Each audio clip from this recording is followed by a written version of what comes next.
J'ai tenu ce matin à passer vous dire félicitations à toutes les forces de Pau et de la région par extension. Félicitations pour le travail abattu. C'est l'une des régions les plus pacifiées et ça ne veut pas dire que c'est fini.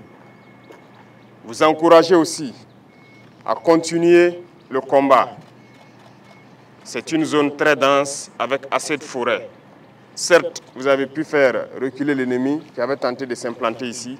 Et je souhaite que vous continuiez à patrouiller dans ces forêts, à vous assurer qu'il n'y a pas ces velléités de retour. Donc, je le dis, félicitations, mais mes encouragements pour la suite. J'espère que je me fais comprendre. Ce n'est pas parce que l'ennemi n'arrive plus à pénétrer que c'est fini. C'est une guérilla et ici nous sommes au Centre national d'entraînement commando. Un commando, il sait ce que ça veut dire les infiltrations. Donc l'ennemi est capable d'infiltrer. Il faut prendre cette donnée en compte et rester donc en permanence en veille. Après cela, je souhaite que chacun puisse méditer encore son engagement. Son engagement parce que nous avons une guerre qui nous a imposée. Et aujourd'hui, plus que jamais, je pense que toutes les forces qui combattent doivent comprendre pourquoi nous nous battons. Et je dis souvent aux chefs d'éléments de pouvoir expliquer aux hommes pourquoi on se bat. On ne se bat pas parce qu'on veut se battre. On se bat parce qu'on nous a agressés. On est venu nous imposer une guerre. Et pourquoi on nous a imposé cette guerre? Je pense que tout le monde doit le comprendre. Parce qu'on veut de nos terres sans nous. Et ça n'a pas commencé aujourd'hui. Ça a toujours été comme ça le cas pour l'Afrique. Souvenez-vous de l'esclavage, où on est venu déporter beaucoup d'Africains, les braves valides d'ailleurs, ceux qui étaient à l'âge de procréer, qu'on a déportés, beaucoup sont morts et vidé l'Afrique. Puis est venue ensuite l'époque de la colonisation, où ils se sont déportés chez nous. Ils nous ont massacrés. Ils ont massacré nos ancêtres. Ils ont tué au maximum. L'Afrique a été colonisée par plusieurs fois. Et aujourd'hui, plus que jamais, c'est une nouvelle forme de colonisation. Et pourquoi l'Afrique souffre tant? Parce que nous avons des richesses qui intéressent les impérialistes. Et je pense que tout un chacun de vous doit le comprendre. Si vous êtes en mesure de vous mettre en première ligne, de vous battre jusqu'au sacrifice suprême, comme on le dit, c'est que vous comprenez le sens de votre engagement. Vous êtes venus pour défendre la nation, pour protéger cette terre que nous ont léguée nos ancêtres. Les dévanciers nous ont écrit l'hymne. Et je pense que quand vous écoutez l'hymne du Burkina, ça commence par contre. Parce qu'ils se sont opposés à plusieurs formes de colonisation. Le Burkinabé est contre l'humiliation. Nous sommes contre toute forme de domination. Le Burkinabé est contre le néocolonialisme. Et c'est tout ça que vous devez prendre en compte. Pour comprendre qu'ils ont écrit l'hymne pour s'opposer à un certain nombre de faits dans ce monde. Et ils ont défendu cette terre et ils nous ont légué la terre. Et nous, notre devoir, c'est de nous battre et défendre nos terres également pour les léguer à nos enfants. Aujourd'hui, nous nous battons, mais pas forcément pour nous, mais pour nos enfants. Qui ici n'aime pas son enfant pour ceux qui ont des enfants? Tout le monde aime son enfant. Si un danger devrait arriver à un enfant, le papa préfère prendre le danger pour épargner l'enfant. C'est pour dire que le père préfère mourir pour que son enfant survive. Donc nous nous battons aujourd'hui, c'est pour les générations à venir, pour les léguer de meilleures terres et qu'ils puissent vivre à l'aise. Donc il n'y a pas de réserve dans ce combat. nous nous opposerons à tout ce que ces dominateurs veulent nous imposer.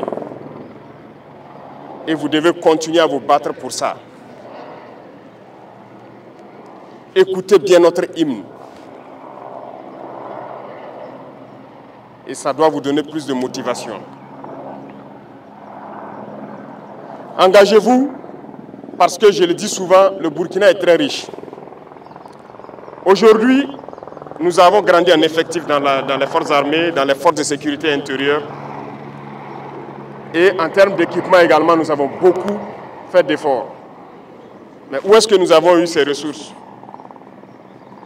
Comprenez qu'il y avait de la richesse mal gérée. Et il y en a encore plus. Parce que comme certains le pensent, ou bien peuvent l'imaginer, il n'y a pas cette banque où vous allez aller prendre un prêt dans ce monde-là pour payer de l'armement. Il n'y en a pas. On ne prête pas dans ce monde-là pour aller payer de l'armement. Si vous voulez vous armer, vous devez utiliser vos propres fonds. Mais dans un passé récent, on était projeté, on n'était pas armé comme ça. Très loin de là.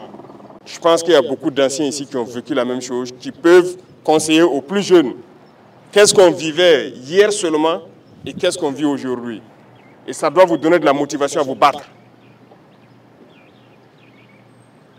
Et ça, c'est très important.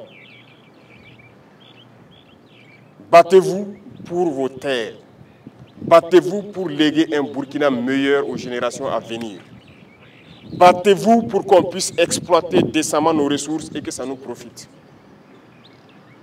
On a lancé plusieurs initiatives. Nos parents au village sont en tout cas plus ou moins contents de tout ce qu'on fait pour eux en matière d'agriculture, parce que notre population est en majorité agricole, pour tout ce qu'on est en train de faire en matière d'infrastructures routières pour pouvoir se déplacer et tout. Mais tout ça, c'est avec nos ressources. Vous regardez les images des autres pays. Vous aimerez que votre pays aussi ressemble à ces pays soi-disant développés là. Vous pensez que c'est impossible? Eh bien, c'est possible. Je disais à quelqu'un, il y a 2 ans de cela, je dis chez les autres, même les hôpitaux pour les animaux sont mieux équipés souvent que nos hôpitaux ici qui nous soignent, en termes d'appareillage et tout. Mais qu'avons-nous fait pour que nous soyons à ce niveau? Eh bien, nous allons rattraper et dépasser. C'est ce qui nous a amené à lancer des programmes également pour pouvoir construire des centres de santé modernes et équipés. Il n'y a pas de raison que nous restons à la traîne. C'est pour dire que tout ce que nous faisons, il y a la possibilité de le faire, voilà pourquoi on le fait. Et nous allons continuer dans ce sens. Ceux-là qui ont la chance d'aller en stage à l'extérieur, qui font des photos au bord des jolies rues, des jolis immeubles, c'est possible ici au Burkina. Et c'est ce que nous allons faire, pour que vous viviez à l'aise et bien. Mais pour ça, il faut se battre d'abord. Voilà pourquoi je dis qu'il faut méditer son engagement, écouter notre hymne et se battre. Vous êtes très courageux, très combattants. Mais souvent, il y a de ces attitudes qui viennent vous causer des pertes inutiles. Notamment l'utilisation des téléphones portables. Ceux-là qui vont se montrer incapables de changer, de laisser tomber les téléphones en opération, nous allons les chasser de nos rangs et nous allons les punir sévèrement. Parce que nous n'allons pas permettre que par la faute de quelqu'un qui a une addiction au téléphone, mettre la vie des autres en danger. Vous imaginez, vous êtes en détachement sur votre position. De bons soldats montent la faction, concentrés à leur poste, ils finissent, ils descendent, ils doivent se reposer. Et un saboteur se retrouve au poste avec son portable sur TikTok ou quoi, OneXBit, jusqu'à ce que l'ennemi approche, attaque, et les bons soldats peuvent mourir dans leur repos. Vous voulez qu'on les laisse dans nos rangs? C'est ce que vous voulez? Alors on va les chercher de nos rangs et on va les punir. J'ai déjà donné instruction aux chefs militaires d'identifier autant que possible ceux qui ont cette addiction, qui ne peuvent pas se séparer de leur téléphone. On va les chercher et on va les punir. Parce que ce qu'ils font, c'est criminel. On ne peut pas tolérer ça. Certes, on sensibilise, mais on ne peut pas tolérer. Vous Vous regardez les petits téléphones, ça c'est juste pour appeler la famille, mais s'il n'y a pas de raison, on fait avec. Ceux qui ont des parents magistrats ou autres qui peut-être participent au tribunal qui juge les terroristes peuvent se renseigner avec eux. Que ce soit dans les tribunaux, que ce soit les terroristes qu'on prend au combat comme prisonniers, que ce soit ceux qui se rendent, tous à l'unanimité nous disent qu'ils arrivent à réussir certaines attaques à cause de l'emploi excessif du téléphone de nos soldats. Donc s'il n'y a pas cette conscience de se débarrasser, nous allons sévir. Et donc, dans peu de temps, vous verrez des gens radiés sûrement en prison parce qu'ils mettent la vie des autres en danger et ils ne peuvent pas se séparer.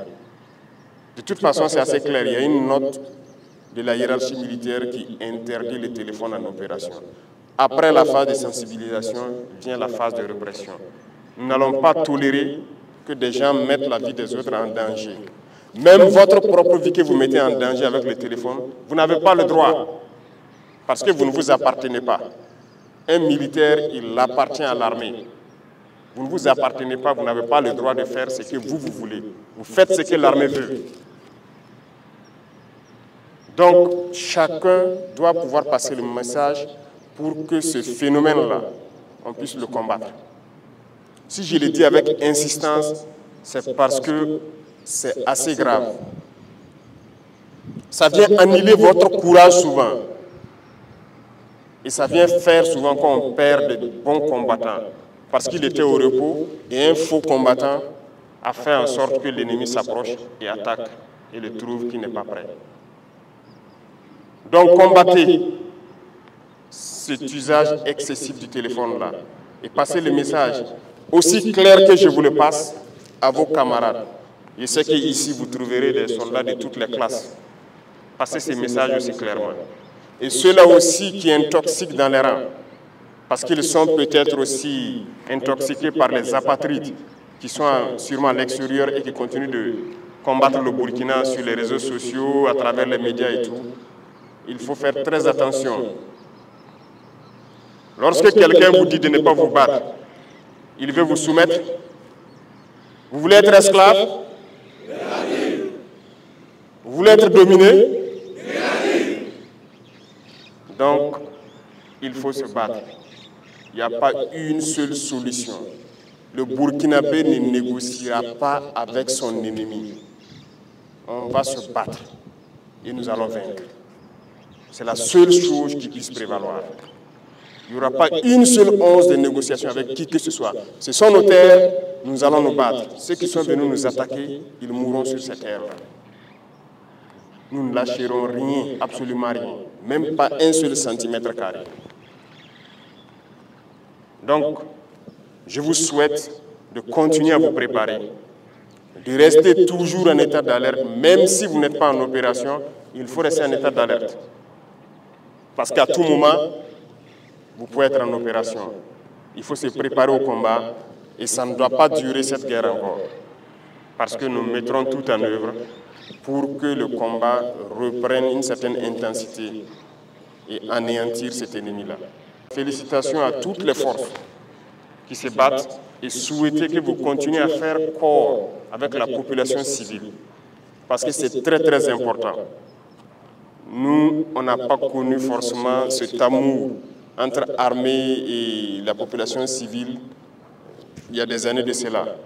Ce n'était pas facile, c'était de petites bagarres à n'en pas finir dans les maquis au quartier.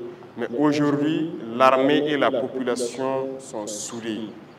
Et c'est le facteur essentiel du succès des opérations comme ça. Vous avez les informations, les renseignements comme il le faut. Vous êtes soutenu moralement, vous êtes soutenu psychologiquement. Donc il n'y a pas de raison d'avoir mal au moral. Il n'y a pas de raison de ne pas foncer, de ne pas continuer. Continuez à cultiver cet amour avec la population. Continuez à les aider. Continuez à participer, à les unir aussi. Parce que notre passé de quelques décennies de mauvaise politique a contribué à fragiliser nos différentes couches sociales, à diviser les gens, souvent sur des questions futiles. Et votre rôle également, c'est de contribuer aujourd'hui à les unir. Parce que vos voix portent. Les civils croient en vous. Aujourd'hui, lorsqu'un soldat se met debout et parle à une dizaine de civils, ils l'écoutent et c'est plus facile pour les civils de mettre en exécution ce que vous êtes en train de leur dire. Donc chacun, autant que vous êtes, doit être un ambassadeur de paix, de cohésion pour nos frères civils. Et continuer à jouer ce rôle également, à profiter de ces instants d'amour entre nous, les parler, les amener à s'unir, pouvoir laisser tomber certains clivages qui sont nés rien que du fait de la politique. Et vous devez contribuer à cela. Parce que le militaire, ce n'est pas juste tenir l'arme et courir, tuer, non. Vous êtes formés au-delà de cela. Si vous défendez une patrie, c'est qu'il y a toutes ces valeurs que vous incarnez et que vous devez pouvoir aussi exploiter pour unir vos populations civiles. Bonne formation pour ceux qui sont toujours en stage. Bon courage. On ne lâche pas le moral. Hein. C'est dur ici, mais seuls les durs passent. Et vous êtes dur et vous devez passer. Pour ceux qui sont sur le terrain, je vous souhaite très bonne chance dans les opérations. Et continuez donc à écumer les différentes forêts pour déceler d'éventuelles infiltrations. Continuez à protéger ces populations qui ne croient qu'en vous, qui ne comptent que sur vous. Que Dieu vous accompagne dans vos différentes missions, que Dieu vous protège tout au long de vos différents combats, que vous revenez sains et saufs, nous raconter les batailles et que nous puissions construire notre Burkina que nous le souhaitons. La patrie ou la mort, nous vaincrons.